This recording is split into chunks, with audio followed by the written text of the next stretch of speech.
Bonjour, ravi de vous retrouver sur Gourmandise TV. Aujourd'hui, je m'adresse plus particulièrement à tous les amateurs et amatrices de confiture. En effet, sur Gourmandise TV, vous le savez, vous avez une playlist spéciale confiture.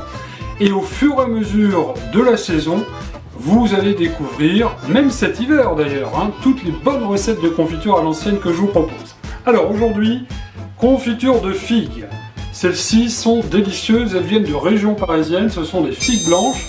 D'ailleurs, pour la petite histoire, sachez qu'autrefois, on récoltait abondamment les figues blanches en région parisienne et elles étaient très demandées. Confiture de figues aujourd'hui que l'on pourrait faire également avec des figues violettes. Je pense notamment à la figue de Soliès, très réputée dans le Var, ou bien encore à Carombes, dans le Vaucluse. Ce sont des régions, le sud de la France, où la figue est absolument sucrée, délicate et délicieuse.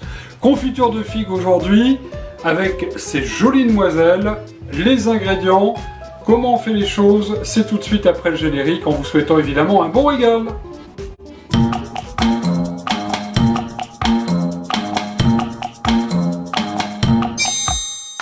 Alors vous l'aurez compris, nos figues sont donc bien sucrées, pas trop de sucre. Pour 1 kg de figues, nous allons mettre 400 à 500 g de sucre cristallisé. Je répète, cristallisé, c'est important pour faire des confitures. Alors pourquoi 400 à 500 g? Ça va dépendre du taux de sucre qu'il y a dans le fruit. Comment le connaître? En y goûtant, tout simplement. Si elles sont bien sucrées, vous équilibrerez donc votre poids de sucre. Il nous faudra aussi pour les ingrédients tout juste le jus d'un bon citron jaune.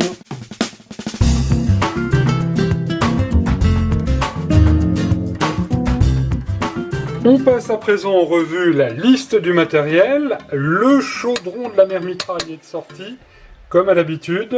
Très important, vous pouvez utiliser un grand faitout également, ça va très très bien. Il nous faudra évidemment une louche, l'écumoire, une belle cuillère en bois. N'oubliez pas qu'il faut remuer constamment la confiture pendant la cuisson. Une cuillère. Il nous faudra également pour la mise en pot l'entonnoir à confiture. Et puis, comme à notre habitude, si vous nous suivez sur Gourmandise TV, vous savez qu'il faut mettre une coupelle au réfrigérateur. On s'en servira tout à l'heure pour contrôler la cuisson. En ce qui concerne les pots et les couvercles, veillez à avoir toujours des pots vraiment très propres, sans bactéries, c'est très important. Alors, intérieur, extérieur des pots, bien sûr, sans oublier des couvercles vraiment impeccables.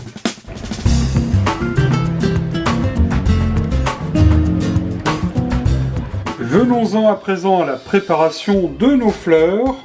Oui, je ne me suis pas trompé, en effet, la figue n'est pas un fruit, mais c'est une fleur inversée. Le figuier ne fleurit pas comme par exemple les cerisiers, les pommiers ou bien encore les poiriers. Alors comment préparer vos figues? C'est très simple. Alors je dois vous dire que celles-ci, c'est vrai, elles sont bien avancées. Alors la figue est comme ceci, 2 écoles, soit on les épluche, soit on laisse la peau. En ce qui me concerne, j'aime bien avoir la peau des figues dans mes confitures. On va juste avec le couteau d'office couper le petit morceau de queue restante. Et puis ensuite, comme elles sont vraiment bien mûres, je vais juste les couper en 4. Si vous aviez des figues, j'essaie d'en choisir une qui est un petit peu plus ferme, peut-être celle-ci. Si vous aviez donc des figues un petit peu plus fermes, dans ce cas-là, n'hésitez pas à les couper en 8. Cela étant fait, on devine déjà la belle chair de ces figues. Nous allons y mettre le sucre. Nous allons y mettre également le jus du citron. Très important le citron parce que d'abord ça va permettre au fruit de dégager sa pectine. Le citron permet également de conserver la confiture et puis, il faut le savoir, c'est aussi un exhausteur de goût. Donc très important de mettre toujours dans chaque confiture au moins le jus d'un citron par kilo, kilo 5 de fruits. Voilà, ça commence à faire une belle mélasse, si j'ose dire. Et nous allons donc, on va laisser reposer, macérer nos fruits. On va bien les couvrir, au minimum 1 heure.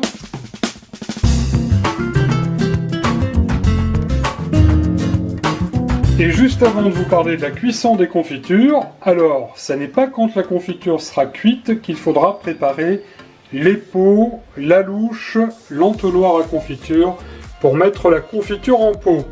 Nos figues sont arrivées dans le chaudron de la mère mitraille. La cuillère en bois est prête et nous allons démarrer la cuisson à feu vif en remuant bien sûr. Quelques minutes après, première ébullition de notre confiture qui est vraiment très très belle déjà. C'est presque un tableau. Et vous voyez apparaître sur le dessus cette mousse blanche, il s'agit de l'écume. Alors deux écoles, certains la laissent, d'autres l'enlèvent. Aujourd'hui nous allons l'enlever. Et cette écume on ne la perd pas, car vous pourrez la déguster dans un laitage. Ça fait un très très bon dessert. Une fois l'écume retirée, vous voyez, la confiture vraiment là devient de plus en plus belle avec ces petits grains de figues qui se détachent. Alors quelques conseils et astuces très importants. Toujours bien remuer la confiture dans le chaudron avec la cuillère en bois, soit dans un mouvement comme ceci circulaire, ou alors vous faites un 8. Voilà. Et ça c'est très important parce qu'il ne faut jamais lâcher un chaudron de confiture. Ne prenez pas le temps d'aller voir le journal de 20 h ou de préparer l'apéritif en faisant des confitures, ça ne marche pas. La confiture est presque terminée. Regardez, admirez ce petit bouillonnement, le chaudron fristouille. Et là on voit bien la confiture donc a bien épaissi, elle a foncé aussi également, elle devient brillante, translucide. Il y en a partout sur le gaz, ça veut dire que la confiture est prête, elle nappe bien la cuillère, on va pouvoir la mettre en pot. Elle est vraiment à point, très belle, très belle couleur. Le test de la cuisson, j'ai sorti la petite soucoupe du réfrigérateur, on va prendre simplement une petite cuillère de confiture, on va déposer cette petite cuillère, voilà, en l'étalant un petit peu sur notre soucoupe, on laisse refroidir un peu, et vous le voyez, la confiture ne coule plus, c'est parfait, on peut la mettre en pot.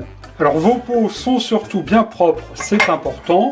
On prend l'entonnoir, si on n'en a pas, on peut toujours mettre la confiture à la louche directement dans le pot. Et là on vient verser cette belle confiture avec des beaux morceaux de fruits. Alors si vous n'aimez pas les morceaux de fruits, vous pourrez toujours passer évidemment un petit coup de mixeur dans vos confitures. Alors le remplissage du pot est important lui aussi, elle a vraiment une très belle couleur, elle sent très bon, je pense que nous devrions nous régaler. La confiture bien sûr est dans le pot que je n'ai pas mis tout à fait au rabord, et surtout on va veiller à bien donner comme ceci tout autour un bon petit coup de torchon légèrement humide, de manière à enlever le surplus de confiture qu'il y aurait sur le bord. Ça va éviter que la confiture ne s'abîme et que le couvercle ne soit pas bien hermétique. Là, on va bien serrer notre couvercle et on va aussitôt, en prenant soin de mettre ses doigts comme ça, on ne sait jamais, une fois que le couvercle ne tienne pas, on va retourner aussitôt notre confiture. On pourrait presque la manger le lendemain matin, mais c'est vrai que c'est mieux d'attendre. En tous les cas, le complet refroidissement avant de retourner les pots. Sachez en tous les cas que vos confitures se conserveront très bien dans un endroit sec et à l'abri de la lumière.